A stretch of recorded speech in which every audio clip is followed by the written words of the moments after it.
when we are studying or working or try to do deep work, distractions are part of life. And there's certain approaches you can handle or deal with to avoid these distractions when we are working.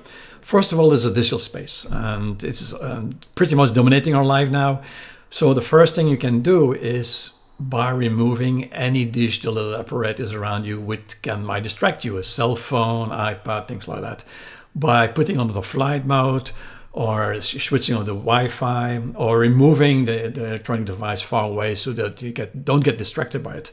But also making sure there's no bells and whistles are activated, so as soon as you get the message that a bell goes off, because that's very much distracting and you don't need that. So taking care of that is going to be critical. That's the first step you do when you want to do deep work or you want to study, things like that, is to remove these obstacles away from your life as soon as possible, as soon as you study, ideally far away. Now, the second one is the physical space. It can be sound, it can be temperature, it can very much be having a dedicated study space. Because often when we have, when we start mixing a lot of activities with the same desk where we study, automatically you allow yourself to be distracted. So having a dedicated study space or place will be helpful. And as soon as you get distracted, you remove yourself from that space.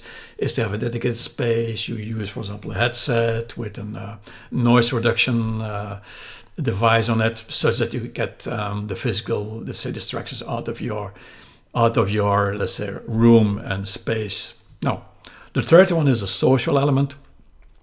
Don't underestimate it. We are social animals, of course. But you need to have clear agreements with your colleagues, with your friends, such that they don't disturb you, that they understand that you will be studying certain evenings and certain days of the week. A good practice that I used and a lot of my colleagues were using is that they were having, let's say, one free evening in the week for social activities, can be sport and social activities, such that everybody was understanding in their environment, immediate environment, that yes, well, I will be studying, for example, on Monday, Tuesday, Wednesday, but on Thursday evening I have my day off, or my evening off at least. And Friday again I study as well as on the weekend. So by having a clear agreement with your friends when you're available for social activities, that's going to be very helpful. So it's very much about setting boundaries and respecting these boundaries for yourself and towards others. Because, you know, it will happen. People will start distracting you when you're studying.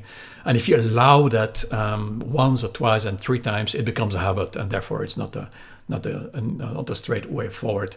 It's good to have boundaries there and have restrictions for yourself and towards others.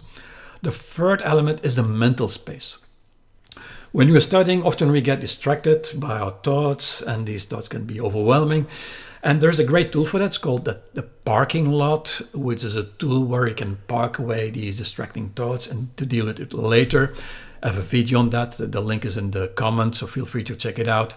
So these are the four elements that you can use such that you can remove the distractions as much as possible before you start studying. So you got this, you understand very much what it's about.